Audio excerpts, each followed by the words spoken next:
Welcome to the fourth, I think, in our series of guest lectures in the Posthumanist Research Network guest lecture series. My name is Russ Gilmore, and today I am introducing Dr. Mickey Vallee, who is going to explain his talk. I'm not going to talk about that. I'm just going to introduce him. Dr. Vallee holds a Tier 2 Canada Research Chair in Community, Identity, and Digital Media at Athabasca University, where he's also Associate Professor in the Center for Interdisciplinary Studies. An emerging thinker in the field of sound studies, Dr. Vallee's research draws on synergies between the sciences, the social sciences, and the arts and humanities to investigate how individuals, communities, and environments engage with technological innovation. Dr. Vallee is currently writing 2 book manuscripts, one on the indeterminate relations between the human voice and posthuman subjectivity, and the other on how new technological interfaces expand our sense of the empirical and the contours of representation. The only thing that I've asked Dr. Vallee to do at some point is to explain what he means by the posthuman, just for our benefit. So, otherwise, I'll hand it over to you. Thank you. Okay, thanks. Thanks, everybody. This is a real honor to be able to join you. It's my first time here. Thanks for coming. The tendency to start with a definition is always, I think, at least a really good scholastic exercise. Starting with a definition, but the problem with the definition is that definitions are always evolving. Lately, I've been reading Maria Vallee-Casa's book on matters of care at the University of Minnesota Press, and this is an interesting kind of depiction of posthumanism that I think coincides really well with the research that I'm doing, and so some of her work is partly what I'm building on in this talk that I'm giving on the voice. So I'm going to try to give a bit of a synopsis of what at least Vallee-Casa's recent work has been on, and the approach of the posthuman that she takes within the quote, the context of the ethics of care. The ethics of care, intimacy, and other research topics that are being proposed through the Posthumanism Research Institute and the Posthumanism Research Network, such as vulnerability and care, intimacy, and environment. And generally, how Vallee-Casa starts her book is by the question of what does it mean to tell someone that you care. Obviously, saying I care is a sentiment expressed at recognizing the pain of another. It's intended towards the recognition of trouble, towards the recognition of a difficult moment, but there's very pragmatic intention behind the expression I care. She asks, does saying I care solve a problem? Not really. Caring isn't a solution. Maybe caring is an opening to a location of or a series of possible solutions. None of them might actually work, but caring doesn't solve much on its own. Or maybe caring gives an ear, lends an ear to the voice that needs to be heard. Again, not necessarily, it's closer, but maybe that's something that happens as a result of opening to caring. There's a good pile of literature on intimacy and on caring and that topic of caring, but Vallee-Casa writes that saying I care is close to an admission that it's impossible to help another. But it at least opens a space of empathy and compassion, and opens up the possibility of helping. And perhaps, but what that opening is an admission. It's on the cusp of help, but it's not help. Obviously, there's nothing necessarily posthuman about that assertion, right? It's more likely intersubjective or relational, right? And it's obviously no less an invitation to deconstruct its concealed truths, like to care involves the very impossibility that one may care enough to care genuinely for the sake of caring. But Vallee-Casa is unswayed by these kinds of problematizing methodologies in reading, right? Instead, she wonders whether caring forces one into concrete conditions, right? Specific problems that resist abstraction, concrete ones that are affective, that are ethical and practical embodiments, right? In that way, she wants to reclaim that idea of care and reclaim it as a feminist strategy, which is taken in its situated concreteness and its situated relation. Not to administer judgment, right? But to admit, again, to echo this sort of recent interest of Christine Daigle's, this interest in the vulnerability, a vulnerability with at least a radical potential, right? And that's nodding to some of the research that's coming out of this network. For now, though, I haven't necessarily answered the question of what makes caring post-human, right? We've looked at intersubjectively or interpersonally, but that idea of care does encroach upon the post-human in a couple of ways, right? And the first has to do with that common thing with posthumanism, which is the decentering of human exceptionalism, right? And the second thing has to do with the project of decentering human relations, right? So first of all, regarding the first thing, decentering human exceptionalism, care is disruptive to human exceptionalism because care works without force or authority. Caring, she argues, admits vulnerability on all parts. It admits that no expertise shall reign a diagnosis of the situation that needs to be cared for. I mean, even the best professional caregivers work with their patients instead of against them or over top of them. When you place a cold, wet cloth on someone's forehead, it's not intended to cure. And the feeling is more than a cloth, though everything is embedded in the cloth. The cloth becomes a thing. It's a thing, not an object. It's a transitory collection of forces, a series of gestures and vibrations. Secondly, that idea of decentering human experience or human relations, rather, it's that idea that care can open us up to broader relations, such as relations to the environment or ecosystems or the technological infrastructures that we use to navigate our terrain. So these are, this kind of definition, this sort of concrete definition at least, is one that I'm working with and through. Where I stand in terms of a definition of the post-human is one where we use traditional methodologies to study non-traditional things in the humanities, right? But mostly where my research is situated within is in this sort of interdisciplinary interest in the voice, sound, voicing, and vibration, right? Mostly I'm interested in voice studies. Every time a new field kind of emerges, there's this appendage of studies that happens after it, and the movements are happening so quickly that one moves into the next. So I was just telling Russ that there's a couple of papers that I'm reviewing for a special issue in a journal on the breath, and it seems that the voice is now mutated into new studies of the breath and the body, and more generally vibration, right? But in terms of voice studies, the people, this sort of small movement of people that have been really interested in the voice is mostly from performance and from cultural studies in generally, who are interested in the performative aspects of the voice, or to use the term, the non-ocular centric theory of the voice. How the voice resists the visual imagination, how it's a corporeal presence, how it's affective and embodied, right? And there's also a rich repository of people who study the philosophy of the voice, right? Who look at the voice in the context of the subjectivity and the body, right? There's a canon of 20th century literature that we've inherited from Derrida, who wrote about the phenomenological voice, which he borrowed from Husserl. There's Barthes' grain of the voice, which he borrowed from genetics. There's Lacan and the stain of the voice, which is the cusp of the imaginary and the real. And today, we have dominant streams in voice studies, which is cultural analysis of performance and philosophy and form writing. Probably the last few books that have been most extensive books on the philosophy of the voice have been Millett and Villar's A Voice and Nothing More, and Adriana Caballero's For More Than One Voice, which are both themselves uniquely situated as readings of 20th century literature and philosophy through voice.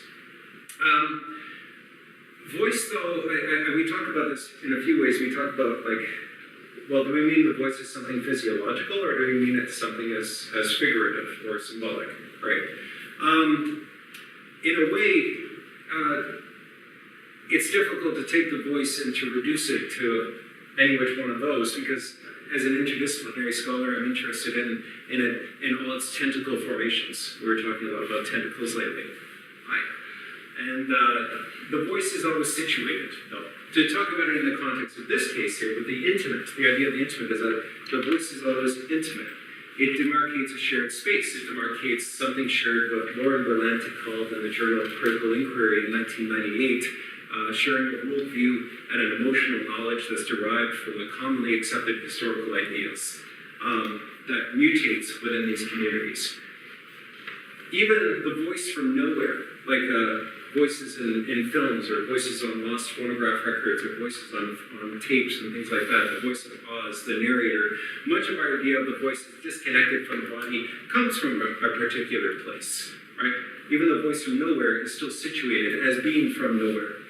And cultural theorists are really interested in this debate of where it comes from.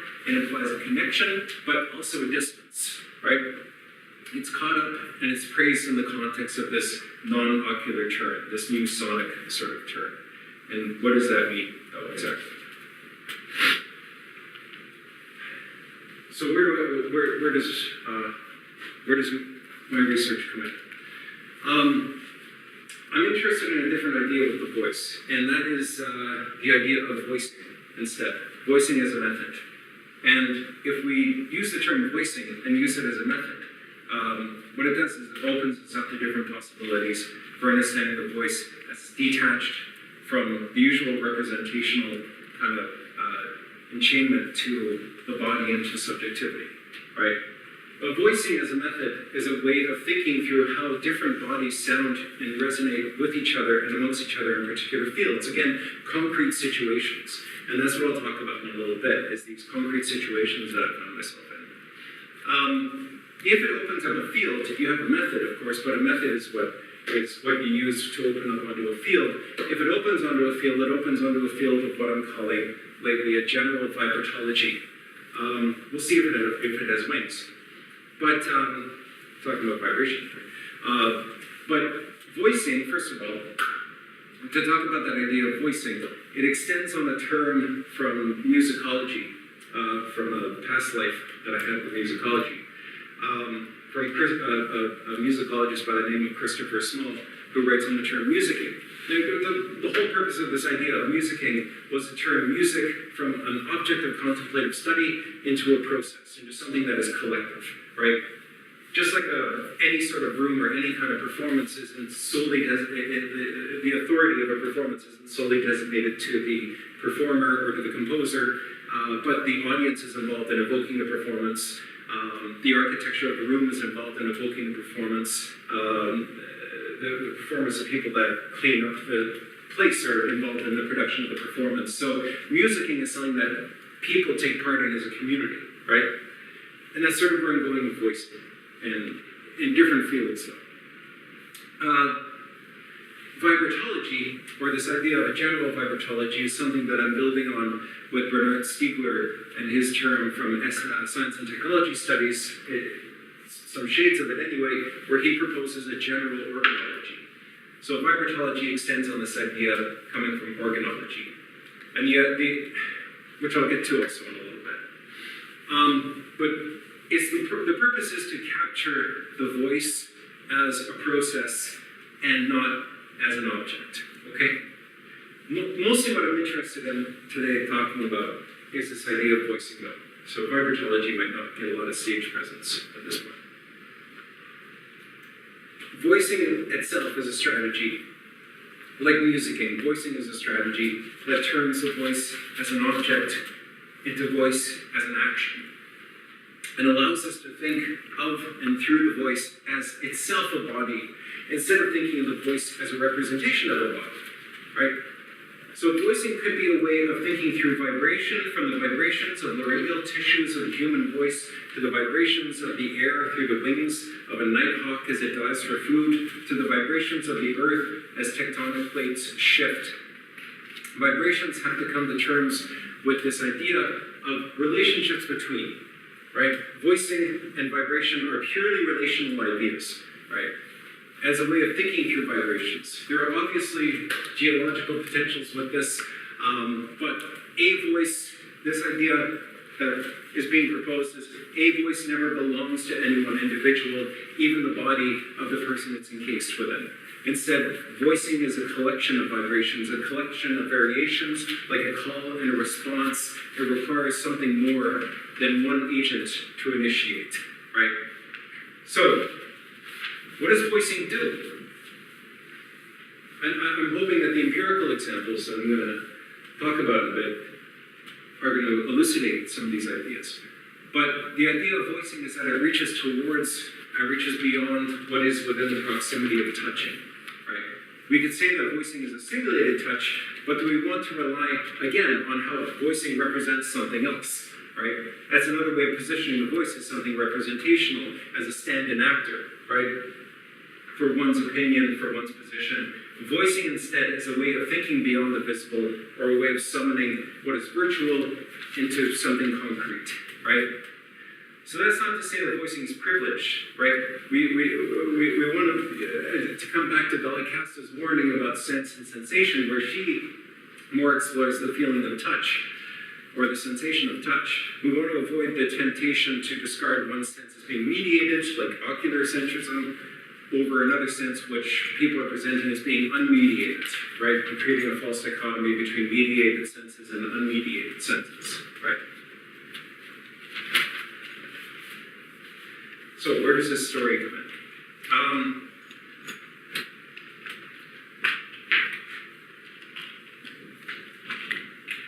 I became interested in the corporeality of voicing when I lost my own voice. And I was lecturing in classrooms for a solid 6 years on a fall, winter, spring, and summer rotating schedule. And it finally took its toll on my vocal folds. In the middle of class one day, it just happened, something snapped, and I could physically feel it snap. Something snapped, and it was impossible to speak. I don't even think I had a cold at that point or anything. But there was nothing there. Anyone who's lost their voice has probably had this kind of thing that happened. But it lasted for a long time. What I ended up doing was I ended up holding the rest of the classroom doing this. Just as I lost my own voice after lecturing in large classrooms for 6 years. Fall, winter, Things like that. So I typed in what I was going to say to the class to run a Q&A. And this is where I became more interested in democratic participation. I had the laptop speak out for me, and then the students would give me feedback, and then the laptop would speak out again. And once you had it through the speaker system in a large auditorium, you had this ominous presence of the Mac voice, Samantha, who apparently has the most prosody of all voices, and the most nuances of all voices, helped me through. So I had a voice assistant help me through this particularly difficult period, right? The diagnosis was a laryngeal ossification, a voice calcification. And the cause was as the ENT doctor had put it, was overuse. An American friend of mine told me I should sue the university, but I couldn't help but feel it would be like a singer suing their audience.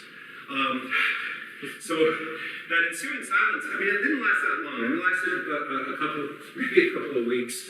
But it was followed by a regimen of vocal rehabilitation, which I totally ignored, as well as customary laryngoscopies.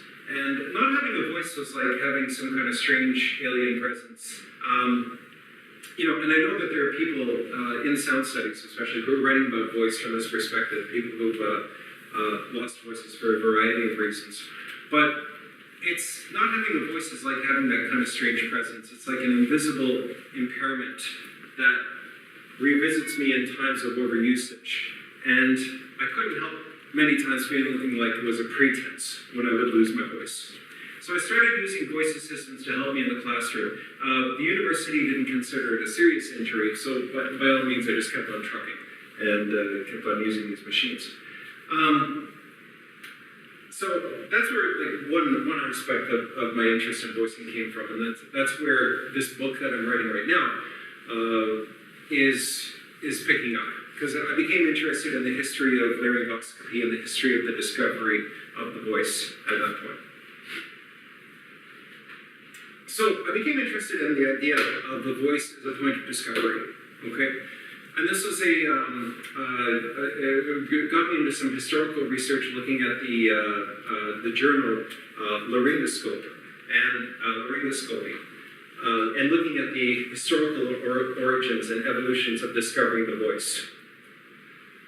There's a time, in ancient Greece, for instance, Hippocrates had theorized that the voice was something that came out of the whole body, right? That breath was something that the whole body took in. There was no isolation of the lungs. There was no knowledge at this point of the larynx. The larynx wasn't discovered until Aristotle had dissected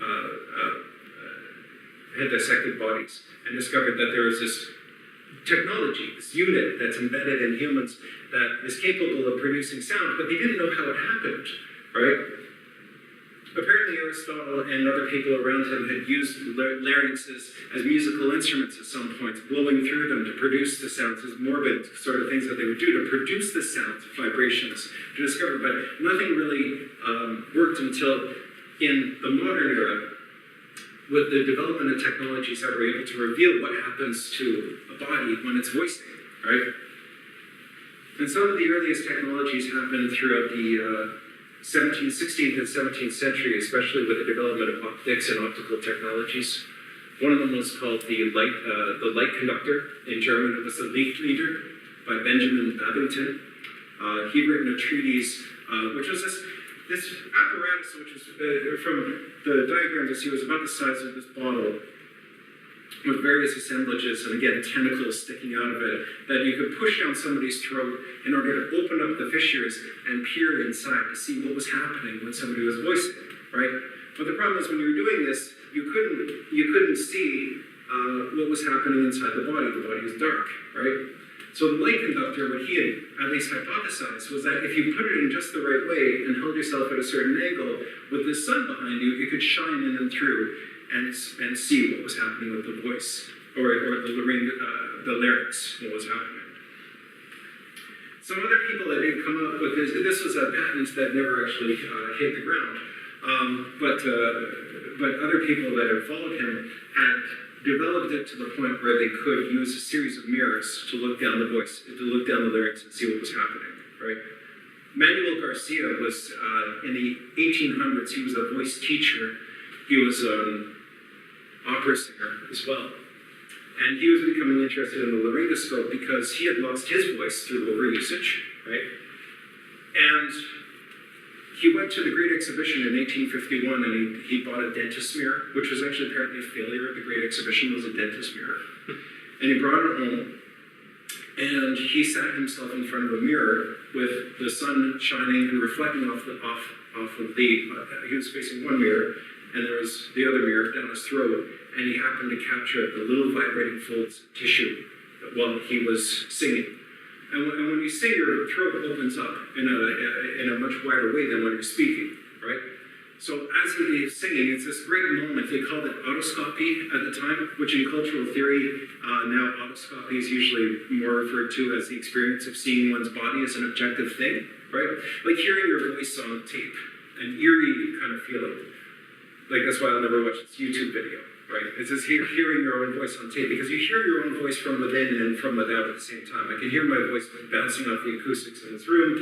At the same time, I hear it resonating inside my skull. There are multiple vibrations that happen at once when you hear your voice. When you hear it on tape, you don't hear the inner experience of your voice. You only hear what sounds to most people like a nasally, whiny kind of stream, right? So it's that experience of autoscopy is a kind of a disembodied experience, but at the time, autoscopy was considered to be a revolutionary phenomenon, to study your own voice and see the vocal folds as they're living. And that was what was so interesting about it, was that it was a living organism that you could study. You couldn't study how these vibrations worked in the case of a deceased individual's organs, of course, because there was no breath, right? So the big thing for Manuel Garcia was that it was just a simple proposition, and apparently for him, when he just demonstrated this laryngoscope that he invented using a little bit of physicist Herbert von Helmholtz's some of his technologies that help see inside the body as well. I'm forgetting some of the names right now. When he presented this to the medical community in the mid-1800s or so, I'm not sure why they thought it was controversial, but they thought it was.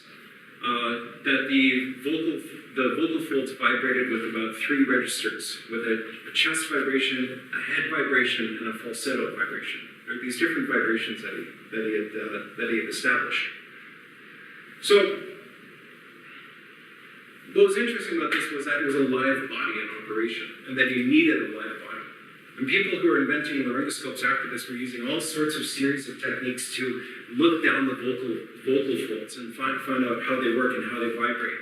Over time, this technology becomes more and more improved, and the very person who had invented the optical technologies to look at the inside of the body had become interested in how the voice was being used through laryngoscopy. This was von Helmholtz, who was a music theorist, not a music theorist, but a sound thinker and an early physicist, right? He used a lot of these ideas of vibration that were derived from laryngoscopy to come up with his theoretical ideas of fundamental frequency, which was that the voice doesn't just work with one sound, it's many sounds over top of one, it's many sounds being sounded at once, right? Like if you take a bioacoustics recording of the voice, you'll see that it occupies an entire vibrational field, right? You'll notice that other sounds outside, like the sound of a bell or the sound of a car, will occupy different vibrational fields, but a voice will occupy a whole vibrational field. So he was interested in the idea of the voice and how it produces such an explosion of sound, which Manuel Garcia said, the voice is produced by an explosion of breath, right? He started to build machines that could isolate what a human voice does, and he embedded them in these devices. And this is where a lot of his ideas of acoustics and physics had come from, was these early ideas of the voice, right? Now, the idea of laryngoscopy, and I just sort of went on that historical bit there, was that the voice is something discoverable, the voice is something physiological, and the ideal voice for people at the time was the singing voice, right? The operatic voice. As voice sciences became more refined, it was discovered that architecture would play a very important part because people would suffer from voice exhaustion. So it was important for opera houses to be conducted in such a way, to be built in such a way, so that voices could project a much greater ease for the singer, right? So that's one area of the historical investigation of the voice that I'm looking at, right? Another area of the voice, and I'm just going to sort of jump to another empirical kind of example, is the idea that you have, so what I got interested here is the idea that you could have a collection of scientists and cultural people and tissue and people speaking contribute towards a new idea. And that's why I became interested in voices that were also non-human, right? One of those things is what some work I'm doing up in northern Alberta right now, some field work that I'm doing up in northern Alberta. There's a research team, and provided that the funds come through, there's a research team I'll be working more closely with this summer, where they study bioacoustics. And bioacoustics is the study of how animals utter sounds, right? And bioacoustics requires not just a study of how animals sound, or why they sound, or what the territory is, but it's using technology to capture a whole field of sound. They put, for instance, microphones, some of which I didn't bring today, unfortunately, but some of the microphones that they use to study these fields of sound are put onto trees in remote locations to study years' worth of sonic production. And in northern Alberta, it's months because the microphones can't stand the weather. But they're dropped in swamps, put onto trees to capture the sounds of nighthawks, owls, waxwings, and whole ecosystems. And why northern Alberta is because it's right on the border of the bitumen sands and the fire that took out 700,000 hectares all throughout northern Alberta a few years ago, right? So what these scientists do is that they go and they bike in remote locations, they camp out in the wilderness, and they try to record animals. One of the ways is to put automated recording units onto trees and to step back. And what that does is it produces a kind of intimacy that is technology-enabled instead of human-enabled, right? The intimacy that we have there is a non-intrusive data capturing device that measures biodiversity levels through a region to see whether over time the sonic production is high and complex and multiple, or whether it's low and less complex. So, one of the things that we did, this is another idea for voicing, at least for a vibrational field, is we went out hunting for nighthawks once. And nighthawks are notoriously difficult to identify because they nest on the ground and they're the same color as the ground. So when you go searching for nighthawks to measure the biodiversity level of nighthawks and their migration patterns, the traditional way is to step very slowly and carefully through these areas until one explodes off the ground and then goes into somewhere else and acts injured to lead you away from where it's nesting. And usually it has one or two babies that it's leaving on the ground. You can go and take a picture of the babies and then go and try to capture the nighthawk, but you'll never capture it. Capturing nighthawks is very difficult because they're invisible practically, and when you finally see them, they're in flight. So what they do is they put up mist nets instead, or on the periphery of an ecosystem, right? Of a habitat. And they put ghetto blasters that are, again, kind of like tube-shaped ghetto blasters into the mist nets, and those ghetto blasters emit nighthawk sounds, which is a high-pitched pew and an explosion that comes through the sound of the wind going through their wings, right? So as they go through the air, they go and are attracted to the sounds of other nighthawks coming from the ghetto blasters. They go into the nets, they get entangled in the nets, and the researchers are running around the woods at 4 in the morning, radioing each other, asking whether nighthawks have hit this mist net or that mist net. And then finally you find out, well, there's one a kilometer away where someone spotted a nighthawk go into. So you drive the truck back to that spot, or back over to this spot, and you're just basically making laps running around the woods like this until you capture them. You put them into a tube, you bring them to the truck, you analyze them, you look at whether they're male or female, all that kind of biological stuff, and then you strap on them what is essentially a little microphone that you strap onto its wings, and it's called a backpack mic. Right? These are equipped to, so the nighthawks are equipped with backpack mics and GPS devices. And the GPS device allows you to see where it is, and the backpack mic allows you to hear what kind of sounds it makes as it's going through its mating season. And then you let it go, and they stay on there for years. Each one of the nighthawks that this one research team captured, they each have a name. Tom Waits, David Bowie, Gord Downey, which they found at the end of a rainbow. And so these are researchers that are interested in the sort of the intimate care of animals and putting these technologies on them, where they haven't found that there's been any tragedies with the technologies that were put on them, and they go through this sort of industry of care in order to research and collect data. Now, the data part's really interesting because the data is collected from worldwide samples. This isn't the only research team doing this kind of method, right? There are research teams that use these kinds of methods to collect data about massive global migration movements of all sorts of different kinds of birds. And the way that you can do that is you can even be a citizen scientist and download these simple apps on your iPhone and go out into the woods and have it record bird sounds. And these simple devices will identify what those bird sounds are, and then you have the option of uploading those bird sounds to a community of people that are tracking these migrations, right?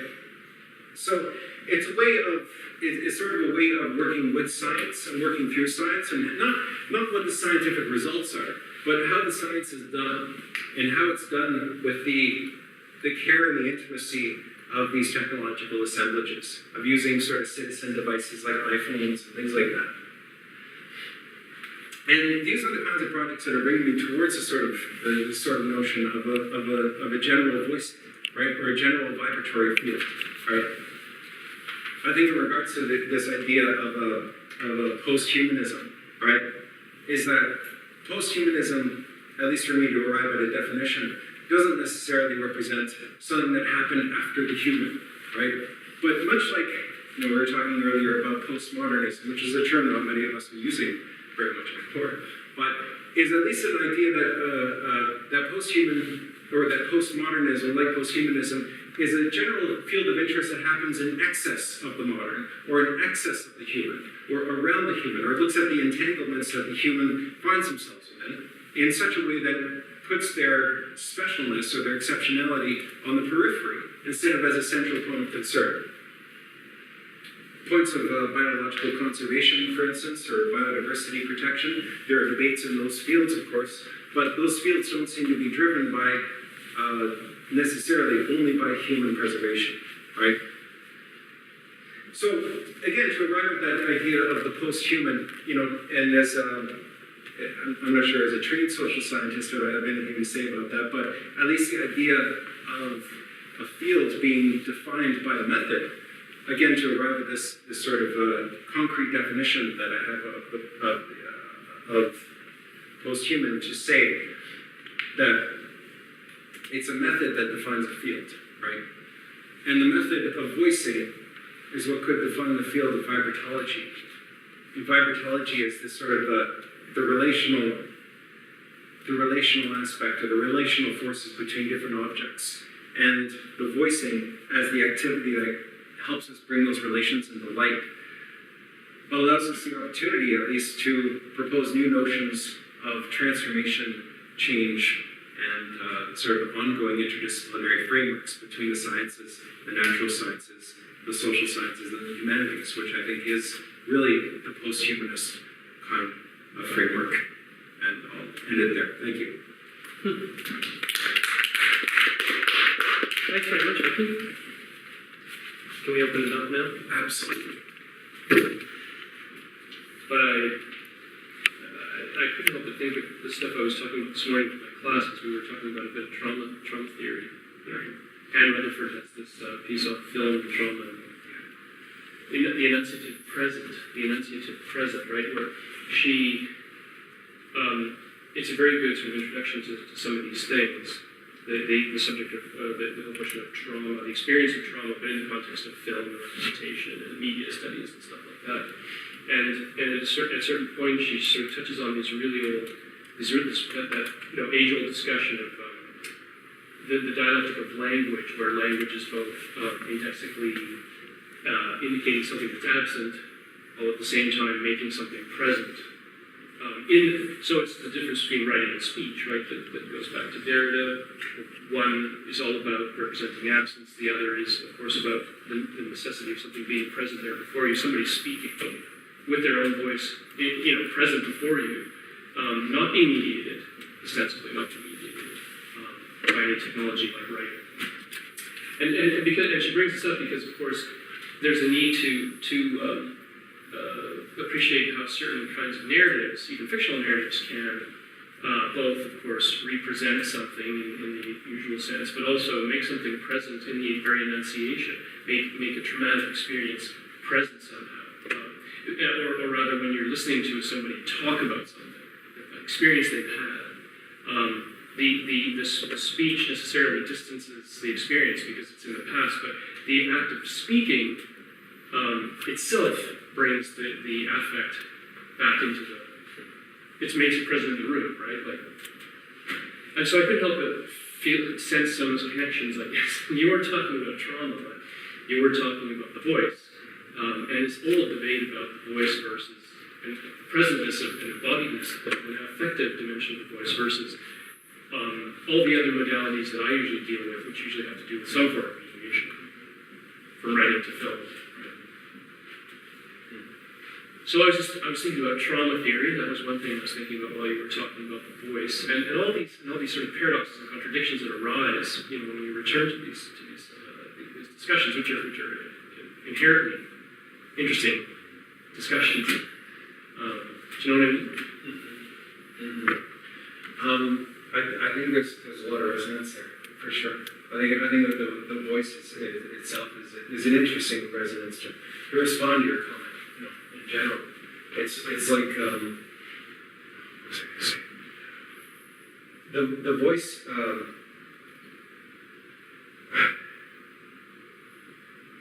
I think there's a lot there. But trauma is like the absence of something which feels like it's still present. I mean, that's sort of like a psychological definition of trauma. You start talking about care, so that's right. Related to Yeah. So it's a psychology of something that happened that still feels like it's happening. Yeah. You know, it's that entwined presence and absence that we're sort of discussing. To sort of take it with a more of an everyday approach, the voice is essentially like I was reading about it recently, or writing about it at least, is like the voice is kind of a traumatic cut that is always happening. The first voice that is uttered is the voice of an infant crying, to summon the presence of that which is absent, according to which theoretical doctrine that we're adopting, right? So, I mean, just even the pure presence of voice is the effective summoning of that which I don't have, or trying to put into words which I don't have, you know, until you learn with good proper vocal training that you can make the vowel sounds and make the sound that makes the thing at least appear. And once that thing appears and it has a word, then you don't need to summon it anymore by reaching out with the voice. It just appears. That's like a Lacanian approach, I guess. Where fundamentally there's absence underlying all the present objects, right? I guess that's sort of what well, of course, when you're speaking, you're still representing something that's not there. It's not there, but you're there, and you're the one who's talking. That's the presence, right? It's possible that you're there, but it's possible that you're changing into something else. And this is why I find Deleuze and Guattari really interesting, their perspective on the voice. Because they're revoking these underlying principles that absence is the first condition of presence. Theirs is the presence of a continuous variation. So with them, they take the position that the voice is a site of continuous transformation and a site of continuous variation.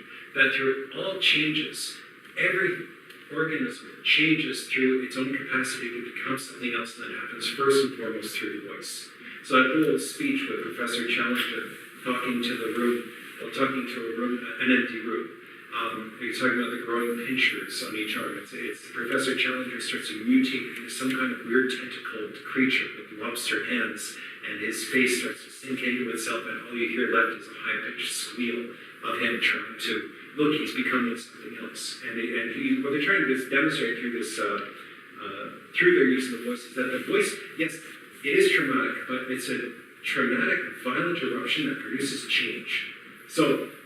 What I love for the Lacanian perspective is this idea that the voice is always summoning, and you can put that into the context of a social movement or shouting out the necessity for change, right? Because giving voice even in a social movement is the same as giving voice for an individual who speaks not just for himself but for a community as well, right? But for Deleuze and Guattari, I like them so much. Is this idea that in the context of voice that they use a whole different theoretical set which comes from vibration and from rhythm. And for them, the voice moves rhythmically as the body changes through time.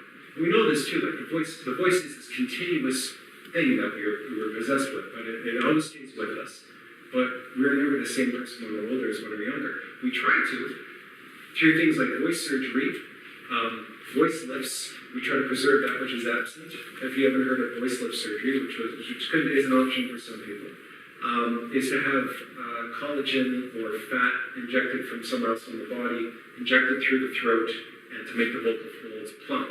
And make it's to make your visual presence of your body match the, if you look skin tight and everything, but you sound different, or it's giving it away. Now, voice lifts are becoming really easy to do. They used to be difficult to administer, but now with local anesthetic, they take about 15 minutes or so to get one done. It's probably as simple as just a Botox. Permanent? No. Your vocal folds will ossify again, but it depends how much you use them, right? So anyway, to get back to the theoretical stuff on trauma. Like trauma is always there anyway. The very fact that we're capable of voicing implies that we have experienced that the trauma. But it's also, I want to avoid, again, disability studies, I want to avoid ableist language as well, right? Which just assumes that everybody has a voice or everyone has a normal operating body. I think that's what like voice lip surgery and stuff implies, is that there is a normal body, that we're trying to retain that normal body, right? What I also like about posthumanitarians, because they go into different fields like rhythm and with vibration, is they go into different territories where you can take the voice in a definition that suits different corporeal, different embodiments, right? So Stefan Helmreich had written recently in the Senses in Society, in the journal Senses in Society, on sound and deaf culture, or sound culture meets deaf culture. And he proposes that the idea with sound culture is that they're too non-oculocentric, they're too audiocentric, right? And he says, but deaf culture makes a kind of a resource out of the visual, that they're a visual field, right? But instead of taking one where we have an idealized deaf culture and an idealized hearing culture, he tries to create a continuum between the two of them, writing with somebody who's in the deaf culture field, talking about vibration, right? The vibration seems to really work well at mending these gaps. I'm sort of skiing along here now, but at sort of mending these gaps between idealized bodies and non-idealized bodies. Is it a vibratory field? Like Helmholtz, we were talking earlier about Helmholtz a little bit, and with Deleuze, is that vibration happens across all the sensorium. Like vibration is something, there are fields of vibration that we can only experience through color, and there are fields of vibration that we can only experience through sound, and there are fields of vibration that we can only experience through the body. Right. And so the vibratory field, for him, is much more convincing, I think, for the presence and continuous change of things than its absence. So vibration, also, in the physiological, at least in the physiological field, or physics rather, is that vibration implies that there's a disequilibrium. That's how vibration occurs, that there's always a disequilibrium. So I like this perspective still, that there is a constant disequilibrium. And it constant absence. Rather than absence. I'm just sort of jamming right now. Like there's always something there, but it's disequilibrium. Something there was never anything there. Right. At the beginning. Whatever that is. There is no, it's the middle, it's the rhizome. Yeah. Again, it's that rhizomatic sort of thinking, right? You're entering into the stream. Well, like it sounds like we're almost getting theological here, which I think is what the voice and the breath lead to. Right. Right. Theology. Yeah, the ominous voice, right? But I mean, that's an interesting perspective. But I'm not going to jump theology. But I think that's a really interesting input. Yeah.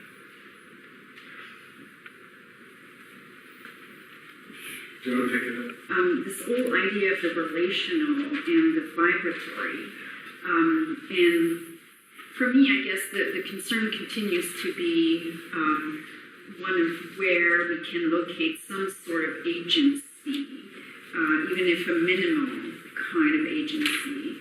And if we're going to be engaged in this care and caring relationship and that relational aspect of voice, the history you described was one of moving away from the voice as the expression of that whole to one that's displaced, that is the result of an assemblage. And I wonder how that parallels our movement away from an autarkic agent that is cut off from everything that surrounds it to one that is radically immersed. Because what you're talking about is taking us in that direction, I think. So that's sort of what was going on in my mind. But then the concern that I have is voice or voicing, is it radically displaced from the body because it's engaged in this assemblage?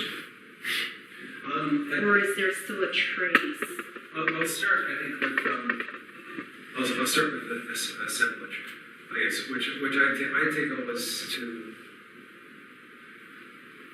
mean, I guess in the French translation would be agencement, right? A collection of agencies. right? As I was thought of as it was more of like a collection of agencies, of multifarious agencies.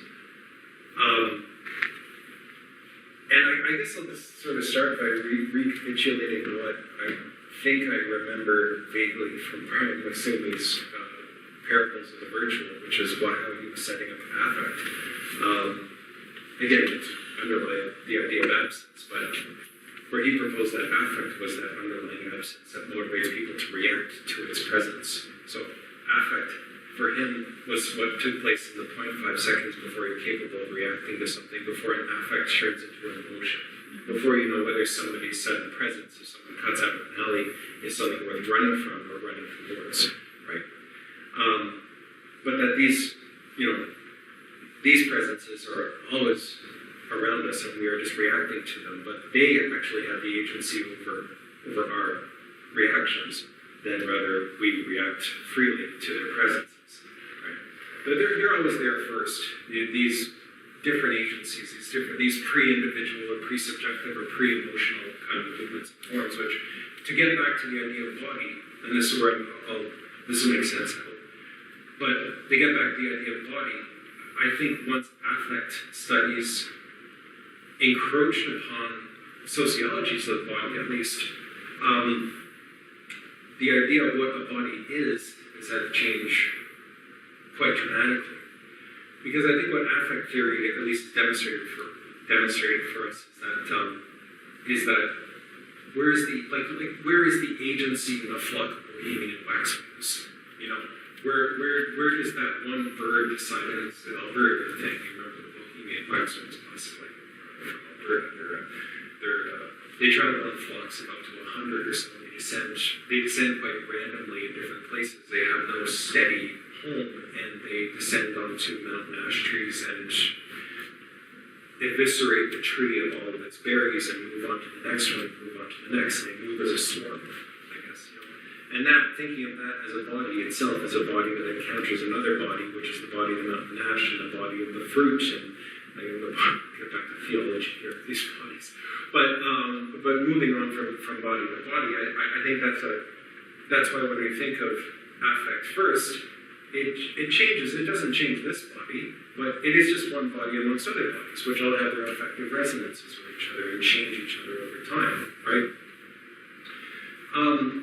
So I'm kind of forgetting if there was a central question in what you were saying, or if we're just both sort of skirting around this. Not skirting. Well, I don't think there was, or maybe there is, but there is for me. I mean, because that's what I'm obsessed with. It's this idea of agency and what I've encountered in the works I've been looking at, like the notion of agentic capacity instead of an agent, right? And I think what you're describing with your flock of birds and swarms is exactly that. There's an agentic capacity without a specific agent that says, oh, let's go to that tree and empty it of its fruit, right? Yeah. And I found fascinating in your talk how your description of the vibratory field and how all of these vibrations actually encounter each other, right? So this voice that is being projected right now is also encountering other vibrations, the vibration of our presence, vibrations of atoms that form these bodies that are here, and so that seems to be pointing to yet another type of entanglement. But I guess my concern is how are we losing our agent that we seem to need for care, right? And maybe we don't. I was just realizing that you made it much clearer just now in what you were just saying about disequilibrium and waxwings and so forth, about what Masumi means in the parables and virtual, in the essay on the autonomy of affect, that one that's always collected, which I designed myself. And I just found it so striking when he does define affect the way you just described as this underlying condition for a precondition really for anything else. Like an emotional response or representation or anything, and so it's really kind of negative theology of affect is what he's written there, as far as I can tell. And the language is all affect is neither this nor that. you can't even describe it directly. You can't see it, you can't grasp it, it can't be represented. It's not about that. It comes before that, and so on. And so really, affect is like the state of disequilibrium, described as being there, underlying everything, conditioning all these vibrations that emerges either sound, or light, or in some form, that then can be experienced as sound or image or voice. Does that? Yeah, it resonates. Because that affect doesn't care what you think of it. No, of course not. Affect only moves with your movements. And it's wholly indeterminate in that way. I mean, the affect term is what's absolutely fascinating, or what that's spurred afterwards. If you follow it, everyone has their journals that they read, right? And the curious debates that are going on and on and on, how affect is built into notions of indeterminacy, or breath, or vibration, or assemblage, or things like that. They always kind of come back to these sorts of points, which is that affect is interested in the way that things change over time, as opposed to, again, I'm glad we're coming back to theology. Well, that was kind of what I was getting at, because when Masumi defines affect, he's really mimicking, I think, maybe on purpose, the language of negative theology. He doesn't say that, but I think it's there, right? Maybe it doesn't have it, but, sorry. No, I think just the some of your commentary, I also missed a bit of the beginning, so I'm sorry if covered it, but I was wondering, I do appreciate the way that you talked about accessibility in terms of the voice, but also the imitations of gestures and the physicality of linguistics. But I'm wondering, in what ways, through affect and through the body and the ontological and epistemological structures of what forms and formulates your own affect response, in what ways are you discerning the differences between, say, ASL versus speech? Like, is there a way for you to figure out, or are you considering the vibrations of me moving like my hands versus me speaking? Is that something that's like on your radar in terms of like intersectional accessibility? Because then I just like I start thinking about the ways in which biotechnologies enable different types of discursive linguistic articulations, and then it's all about the flows and the residue between them. So is there a discerning difference between the energies? That's where I'm ending the book. Okay. That's where I'm ending the book. But the way I'm working through the book is I'm trying to find a way to move out of studying the voice and towards voice. And what I'm proposing in the book is kind of a field that opens up the possibility for others. I'm going to guess, like yourself, who are interested in those sorts of openings.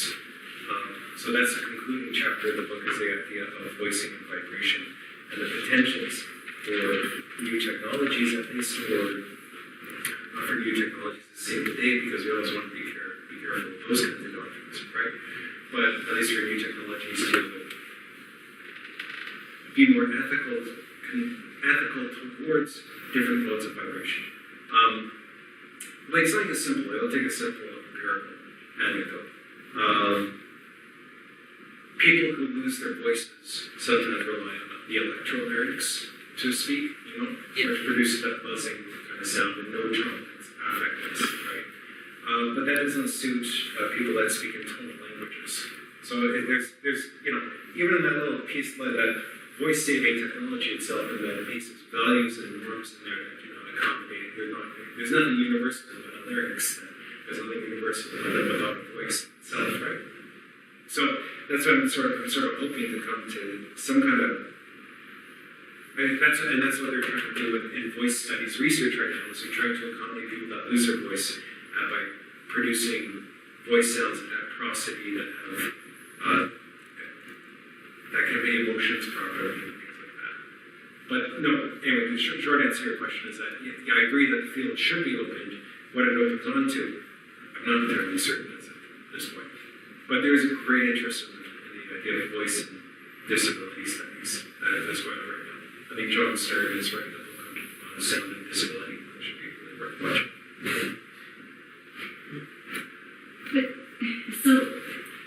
But wouldn't there be something particular about this particular assemblage. Someone needs a computer to speak and utter sounds, right?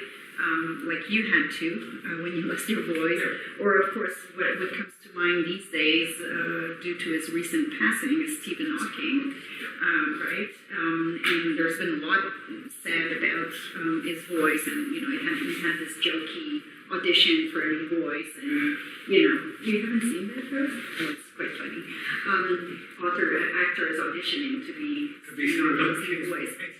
And then he stuck to his old voice because that was his voice. And it had become part of the person, Stephen Hawking. And of course it wouldn't have made sense, even though it was meant as a joke, but to change that voice, right? And so to make those voices, like, must the voice itself have that emotional tone, or must there be something, like, when you're dealing with an assemblage anyways? Like, if you listen to someone like Hawking, the voice may be flat, but the experience of listening is not. Well, there's other examples too, like David from Anonymous. If you remember, the voice of Anonymous was as important as the yes. Mask, right? Mm-hmm. And the computer from 2001, Space Opera. Yeah. I don't know why you refer to that voice. But these voices are even affectless voices aren't affectless. Exactly. If they're embedded in a I guess. But they always are. They always are. It's always concrete. And that's why Bellicast's definition of posthumanism, or at least care, is that it's always embedded. It's always concrete. And so it is probably worth avoiding. Exactly. Is the idealism that there is a voice that is affectless and a voice that is affective.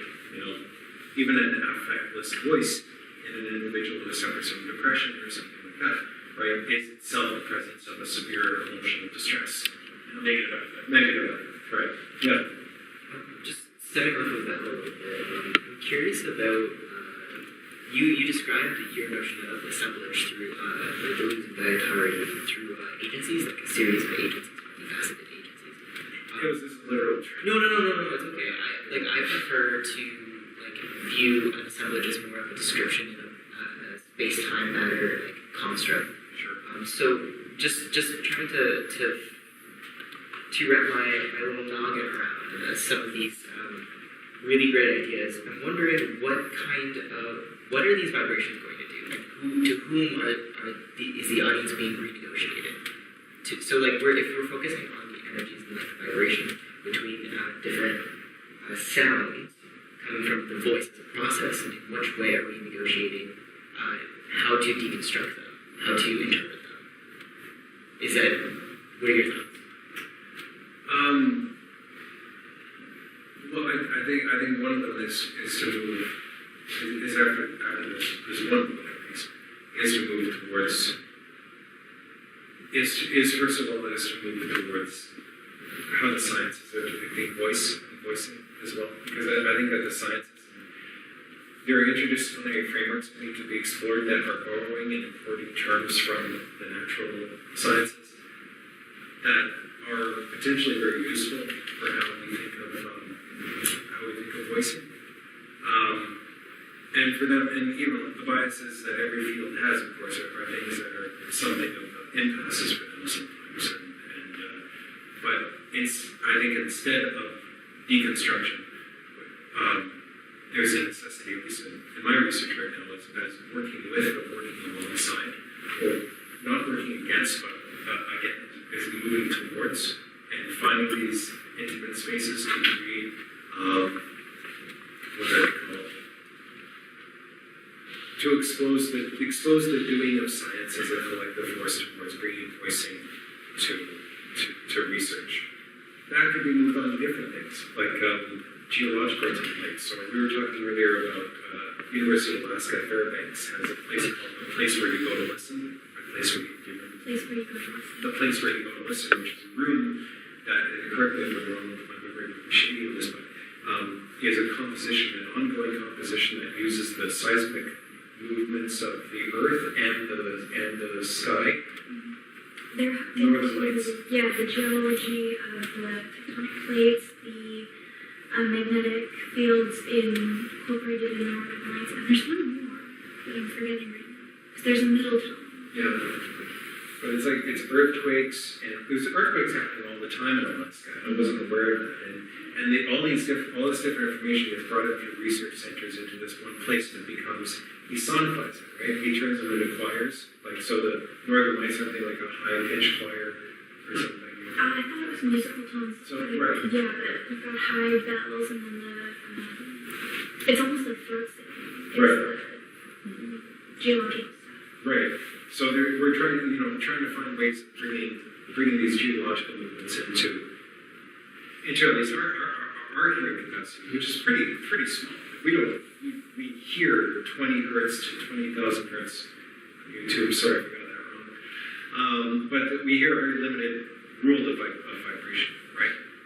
So I mean that's one way of moving into it. Like what does it mean to encroach upon imperceptible vibrations, or how do you make imperceptible vibrations perceptible? Other things I think that the sciences are doing, which are really interesting in terms of their humanistic exercise, or the challenges that they face, is they're recording so many sounds that there are no human ears that could possibly listen to them all. But you have machines that listen to them. That listen to years and years and years of data and try to isolate patterns in that data where no human ears are present. Right? So what happens then when you have listening itself as a non-human exercise? So how do we open ourselves up to a new audience? Well, how do we open ourselves up to a new audience if we're not there and the audience isn't there? That's where, that could be a radical decentering of those sorts of questions that you're asking. I was thinking of that. You talked about the scientists who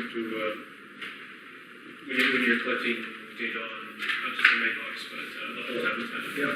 And you're talking about how they plant sound recording devices, microphones that last for a long time. Yeah. In that area, and then they just go away, and then they collect them later and see what they got. So you talk about this as a very non-intrusive. There's no human agent there while they're working. So in a sense, there's no sort of Heisenberg principle at work. I mean, you're just kind of capturing things. Can you quickly refresh me? Well, I mean, I don't know if I'm using that correctly, but the idea that if you were sitting there holding the microphone or the camera with your subject, the bird or even the plant, you're going to have some impact, especially with the human subject, you're going to obviously change the nature of the object you study by your sense providing the mere fact of your presence, whereas as the anthropologist or whatever you are, whereas if you just plant a microphone and then leave and come back months later, that's not necessarily happening, right? You're just passively sort of recording whatever happens in a natural way. So is there something that's special about recording sound as opposed to, say, leaving a camera there? I mean, because people have done that too, right? Yeah, they have done that as well, but the sound captures the entire, sound precipitates, what they've discovered is that if you notice a drop in the complexity of a soundscape, and that just means what kinds of sounds are bouncing off of each other, or the orchestra of those environments, that the less variation that you have in those sounds, the more likely you can precipitate biodiversity loss and facilitate the conservationist intervention. So it's a very pragmatic purpose. Again, it's a sort of a located, concrete purpose for using sound. And the kind of knowledge is completely different from what a camera picks up, which is incredibly limited. Yes. Right? Yeah, you Maybe can. an air passes by once in a while, and that's all you know. That's right. And you don't get a sense of the completeness. Measuring biodiversity loss is something that at least conservationists believe is something that's supposed to contribute towards sustainability. So if you notice a change in sound, the biodiversity loss hasn't gone down enough yet for there to be a cascade, right? So you can actually intervene and put, what these people do is they ask industry, they produce articles that ask for industry to put noise caps on in their factories, or to have highways having rules about what you can transport on them and such. So if you can limit the noise pollution in those areas, you can save the biodiversity. Is one of their, at least I think, I'm sorry to my friends if I kind of misinterpreted that part, because I think it is the strategy. But what's really interesting, at least to me, is the idea of not looking at sound as an object that we discussed, but using sound as a method to discover. I I think that's what looking at the sciences really opened up for me, which was I was always looking at sound as an object of contemplation or an object of analysis, and using sound as a method, I think opened up far more doors to different research projects than did looking at sound as an object itself. Which I guess we don't do in our objects. We never look at the object for the object. We look at it to expand outward. But this is doing in a radically new direction. I think all these people were doing this with putting automated recording units up on trees and helicopter men, ATV men, and beaver men, and places that are impossible to live in for humans. So just with the nighthawks, like they use like sound to trap them, right? Yeah. So with what are your thoughts of big data also being used that way with ubiquitous listening of in-house technology taking all that information and that's effect on like us as humans as machines start to learn how to voice themselves. Like Adobe came out with something in 2006 called Project Voco, where they could take like an hour worth of somebody's talking and actually then you could type out and you could actually mimic their voice. Right. So just like what are your thoughts on the implication of that? Well, the interesting part of it is to get back to Stephen Hawking's, like there's the Lyrebird software, which is supposed to mimic the prosody of voice. So I did this once with a group of people. I was inspired by Michael Gallagher at Manchester Metropolitan University, who had his students speak into the Lyrebird, and then once you speak 30 times into it, it's supposed to produce a facsimile of your voice. Their simulations are of Donald Trump and Barack Obama, and they took hundreds of samples of their voices, and now if you put a text in and use the Donald Trump voice, it sounds like it's close enough to Donald Trump anyway. But the Lyrebird is intended to help people who suffer from voice loss. So if you're going in for surgery and like from regular thyroid cancer or something like that, recording enough of these sounds on your voice you can produce a voice box that you carry around with you, and it should mimic at least the tones of your voice. So that's going into a data network again. You know, that's one thing that's very, I think in a lot of ways are positive, right? But some of the things that are happening with data, for instance, that are kind of showing us something too, which is interesting, at least for affect studies, which is how the machines are responding to us is giving us insight into how we are affects for machines too, you know. And I think that's what exposes the most interesting part is it actually, aside from the fear of datafication or anything like that, or big data being used in those regards, or the Siri that apparently listens to you while you're talking about, if you've seen those Reddit posts on cat food. Have you seen these? Just a little footnote, anecdotes of people saying, well, okay, I'll experiment.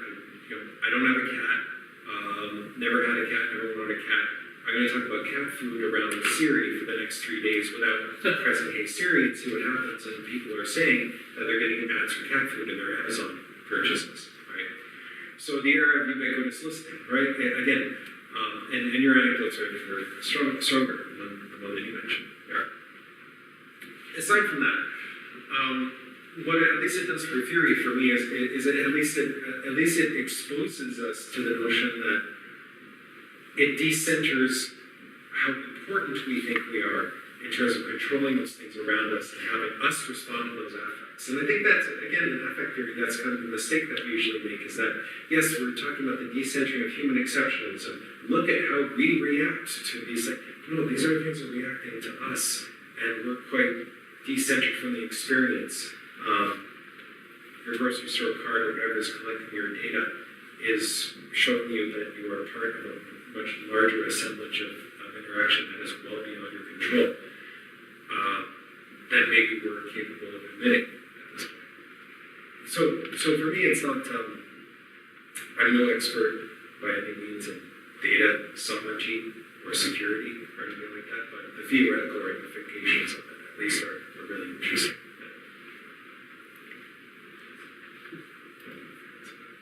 That didn't even occur to me that ubiquitous listening didn't sound like a good metaphor for what's going on. Well, even like on game consoles, like that's a big, or even your computer, a lot of times your phone too, they'll say, do we have access to this? You give away those permissions a lot of times. Like your That's microphone, your camera. So yeah, that's the type of data that And that's, companies want. yeah, and these are smart homes, and that's the era of ubiquitous listening, which I never mentioned in the talk. Sorry. The title of the talk was from the MIT Tech Review 2013. It was called the era of ubiquitous listening, making smart homes more turned on Alexa, Google, Siri, things like that.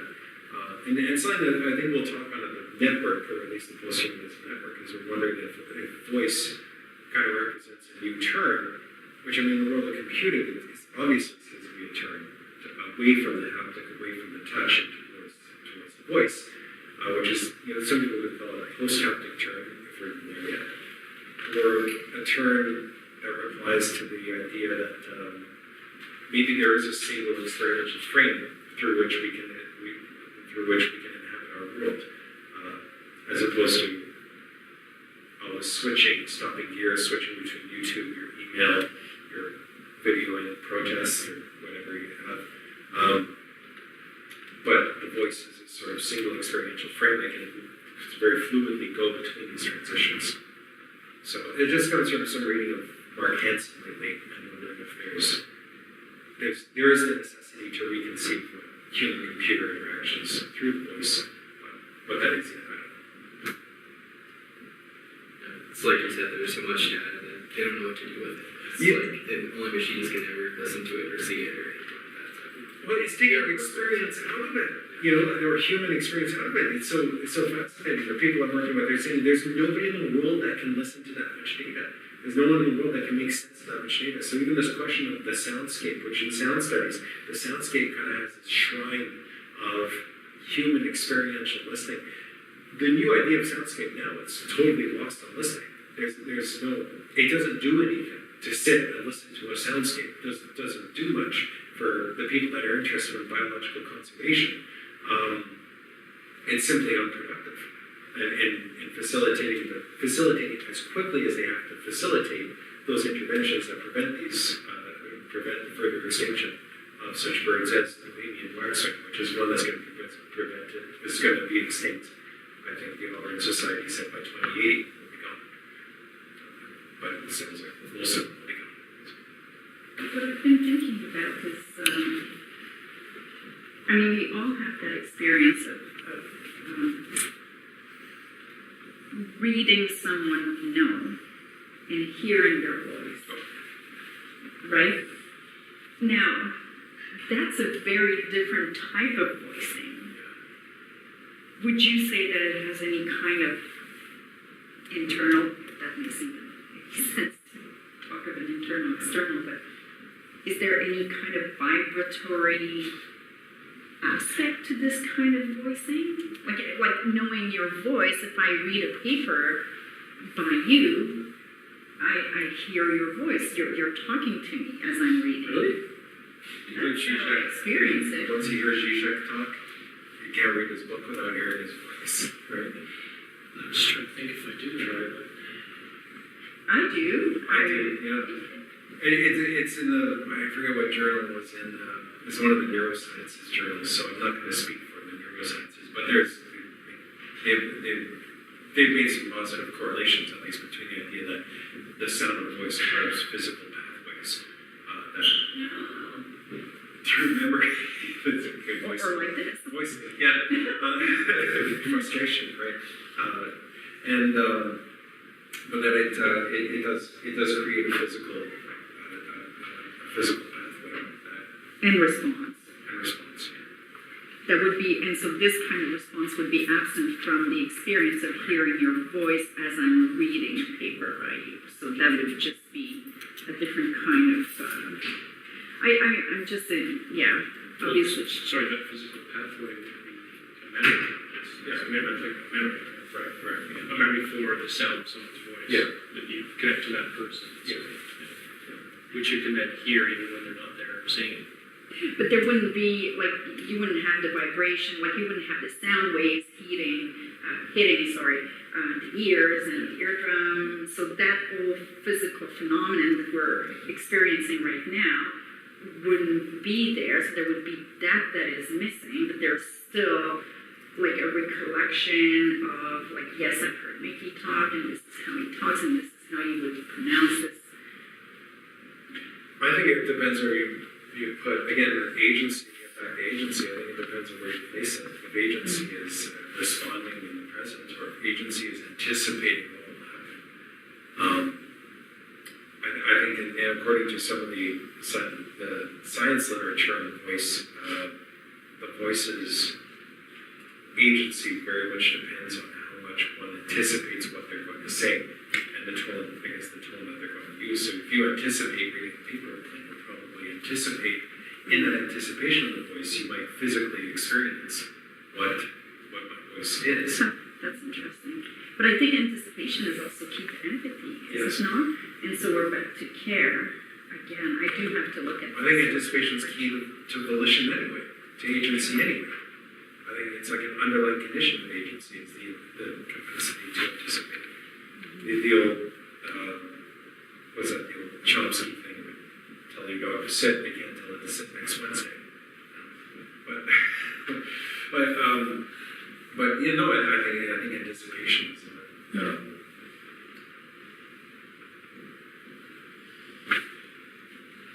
absolute worth of pursuit. Anticipation, which is like the counterpart to memory, obviously, it's subjective to It's another temperature.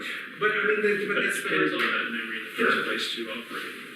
Where this hearing of voice in your head is probably the sensory equivalent of seeing the person in your head, which we tend to privilege in our culture, like the fact that we dream in images and remember in images, which of course isn't entirely true, but it's only part of the picture that strikes people. Right. All the other senses come into play too with memory, but we tend to forget about them. Right. And sound is probably maybe even more important.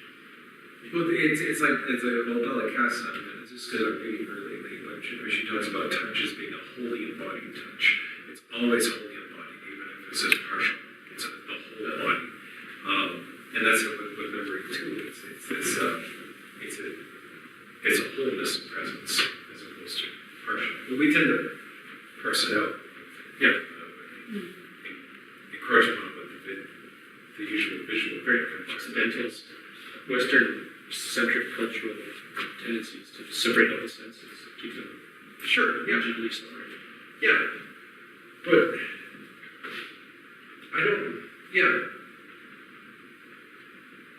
But I guess that's where like the thing, like an idea of the sensorium would come kind of handy. But these are old ideas. I remember reading somewhere that smell is perhaps even more significant for memory. The sense of smell. Right. This is something that you don't tend to cognize, right? It just works. It happens, and like hearing. And if you look at Proust, for example, the famous passage where he discovers this notion of involuntary memory with a cup of tea.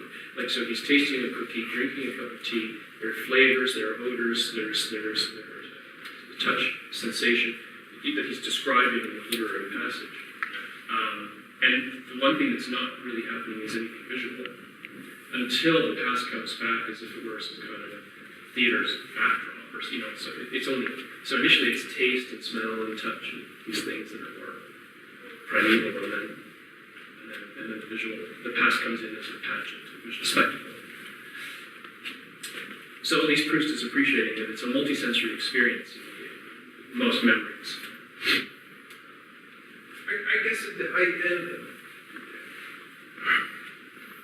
I guess it also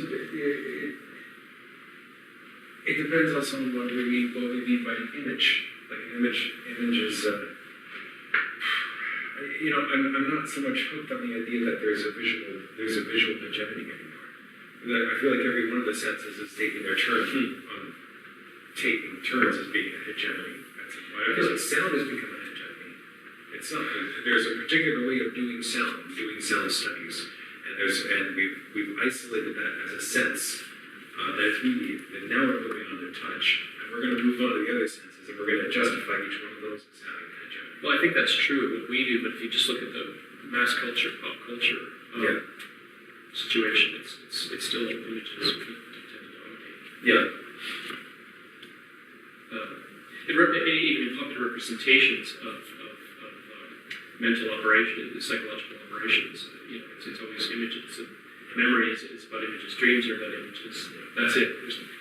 Blade Runner 2049 just did the same thing all over again. There's nothing new there. I would want to say that I have no developed thought about this, but I would want to say that since life begins very much in the auditory, it's kind of surprising actually that we have privileged the image over sound as much as we have, because the fetus in the womb hears and feels, doesn't see much, right? Again, it's a whole body. Again, it's that idea of a whole body. We're like Chris Taylor had the core, or whatever, which is supposed to represent this whole body state that happens on the outside, or a pre-individualization, or a Which he gets from Plato, so you can't even blame Plato. Right. He wasn't really all about images either. Right. He has been blamed. The cave offers a different version. Right. But for him, the core was like the outside of the city, wasn't it? It was supposed to be this unknown, right? Game of Thrones has there. Well, in the Timaeus, I think it's pretty much what Cristeva appropriates, as this ground for everything. It's almost like an effect, actually. Right. Really, I think they're talking about the same thing. I haven't looked into it. I see, again, I see like the dominance of the visual, or the dominance of the image, but I mean, a lot of what this research that I'm doing on the voice too has to do with its having been made sense of through its imaging. Like, and that I think that, with the visualization of the larynx and motion, I think on YouTube these weird videos of people and their larynxes, their laryngoscopies and things like that. There's some art pieces of people singing with just their larynxes exposed. Or even those graphs, right? Like where you see the vibration and like you see it. Well, those are bioacoustics. Yeah, you see it exactly, and that's how they do the visual analysis of the big data. They have to visualize it because if they don't truncate it and visualize what the pattern is, they can't tell what the biodiversity levels are or not. But it's not in any sense, I think, in those fields, it's not in any sense of privileging the visual. It's using the visual in tandem with the sonic, in tandem with the feeling, in tandem with the anticipation of what the future with those sound levels drop to be, right? So I think the more that I think I've seen less of these discussions of the primacy of the visual, the more that I've gone into these interdisciplinary sciences. So you don't think that graphing of the bioacoustic information isn't equivalent to, say, an ultrasound, where you start with the sound waves and translate that into a visual image, which then we can understand, since we wouldn't understand what we were hearing. If we could hear the fetus rolling around in there. That's right. Is that the equivalent thing? I'm not sure. I mean, it's, are you asking if I'm creating an equivalence between? Well, the graphing of the bioacoustic information, is that equivalent to the translating of sound waves into light waves? Making sense of it. To make sense of it. Yeah. And making sense of it, I just don't see how, I'm struggling to relocate what the problem is with the hegemony of the visual. I think that's the issue. Aside from like the gaze and those sorts of things, things aside, right? Yeah. Gender-based. Yeah, right. The male gaze and things like that, right? But which is certainly not lacking in the scientific world of laryngoscopy analysis. And also theological with iconophilia, iconophobia, right? What are the limits of representation? What can be represented? What should be represented? These kinds of things, visually speaking. Right. And sound doesn't come into that. Right. Like the three great religions, monotheism, is never argued about whether you can hear God or not. Right. I don't think. Only whether you can see Him. He gets to talk, but you don't get to see His face necessarily. Right. It's more about But it almost reminds me too, like there are not deconstructive, sorry, I hate that word, but there are almost strategies of interrogating the visible, which put it into touch with other senses, like Merleau-Ponty's writing on the eye and mind, or how the body is the locus of thought. It's not, thought isn't over top of the embodiment experiences. Thought comes from embodiment experiences. Like my favorite essay of his is on Cézanne, where it wasn't the act. Remember that it was purely an accident of the body because his eyes he had this problem with his eyes, Cézanne, that caused them to, I think, vibrate, or to shake. Was that what caused him to? I've heard that's a myth. Yeah. And it's just a fascinating kind of ground. This is kind of fascinating ground to reconceptualize. He really understood. I'm not sure what he had, but Merleau-Ponty speculated, it's said that he had this. Could his whole aesthetic have come from an accident of his body? People have said that of the Impressionists, that it was because they had all kinds of visual problems. They were painting the way they were. And his body looks like that. Yeah, but apparently that's a myth. But it's interesting that he would make so much out of it. But it's a riff on it, right? And that's all these speculative philosophies riffed on it. The entire corpus of Lacanian imaginary, like the Lacanian imaginary, and this is something that's often bypassed or looked over when people are reading that imaginary thing. It's Lacan riffing on his memory of a study of apes or monkeys in a mirror. And that's, he's not making any claim that this is so or this is true. It's him riffing on this thing that he thought he heard. And isn't this an interesting thought experiment? And the whole imaginary was built up, and the symbolic and the real were built up around this little thought experiment that he had, that he worked on for about 7 years. And then people go back and look, he's like, aha, but he didn't understand the study. He never said he understood the study. He said, I think I remember once hearing about this monkey that lived in a mirror. And then he would start riffing on the anticipation. And that was anticipation for him. And there's interesting ideas for affect with Lacan because he says it's not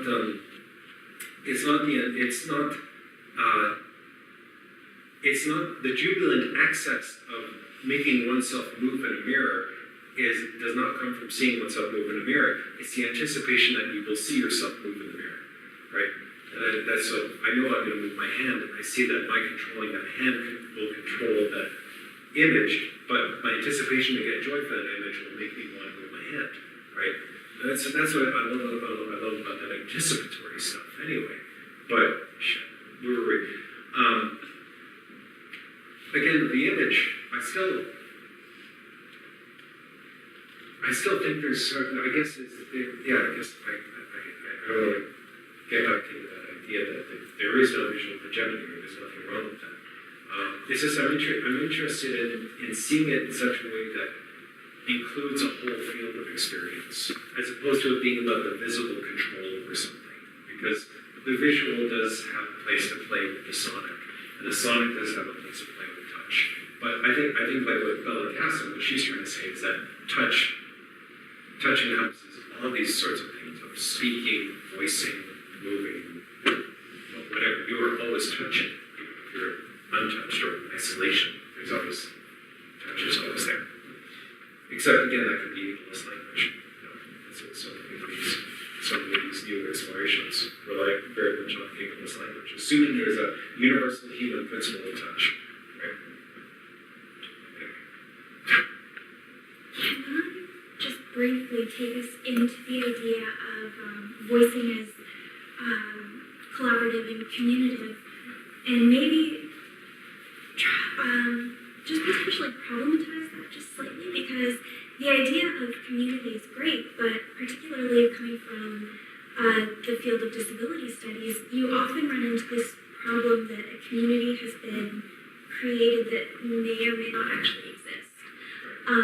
So in terms of voicing as a community activity, does it become discordant, or how does the creation of this community that may or may not actually exist affect voicing and how the sound is really created or experienced? Which community do you mean in this situation? So I'm thinking particularly of communications and conversations that I have with friends of mine who are variously physically or mentally disabled themselves, and there's this hegemonous desire, particularly among, I'll just use the example of Access Alaska in particular. They very much, whenever they go down to Washington for advocacy, there is sort of this sense of, look at us, we're here, we're a community. Whereas within the individuals, there can be a sense of, well, hang on, I don't want to be a part of this community because this is not my experience. So there's sort of this desire to construct a hegemonized community where the experiences of those individuals and even the wish of those individuals is not to be among that community, or believes that that community doesn't necessarily exist. The designation of community is a fascinating thing.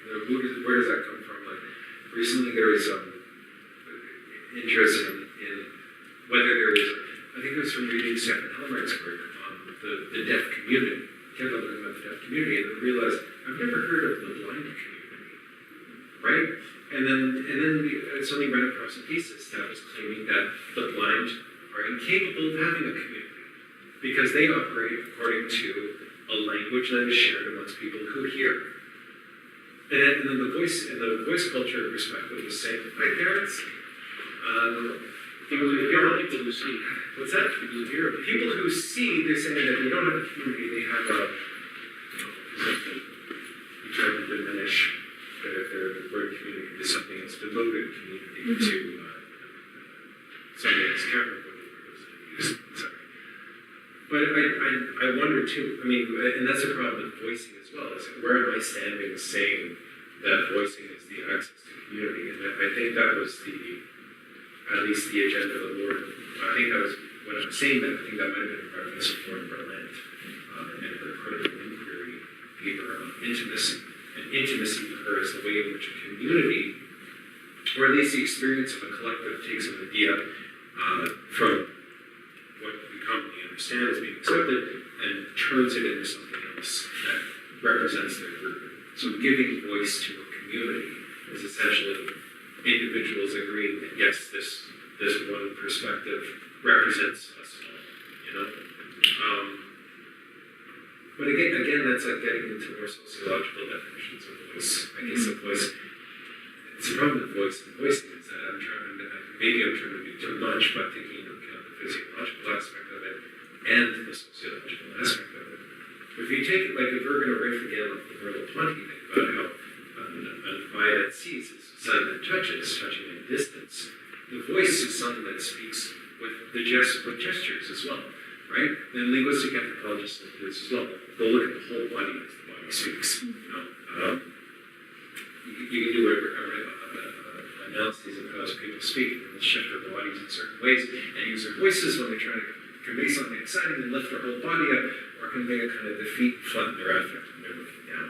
You know, and this is like, but in whatever community that is, that sort of whole body vibration presence is something that must be, you know, must be expressed amongst whatever people are being assembled, like ours in this situation, our assemblages of tables and chairs and our postures and such.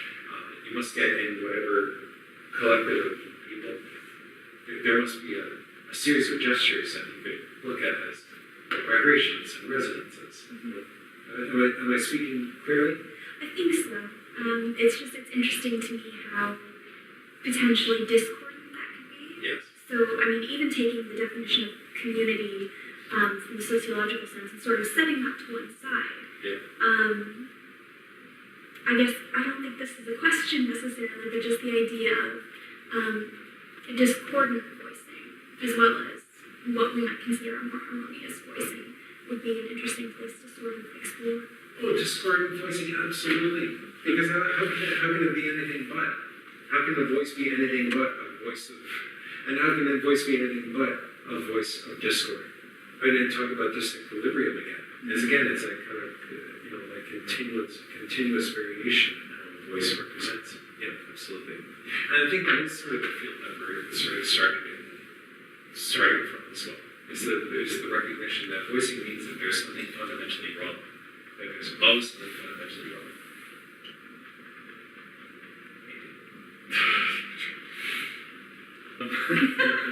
We've just about out of time, technically, in terms of room, so if that, you know, My voice is for sure.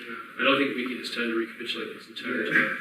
Over dinner though. Unless you do it in the form of a tweet. Okay. So, well, thanks very much, Ricky.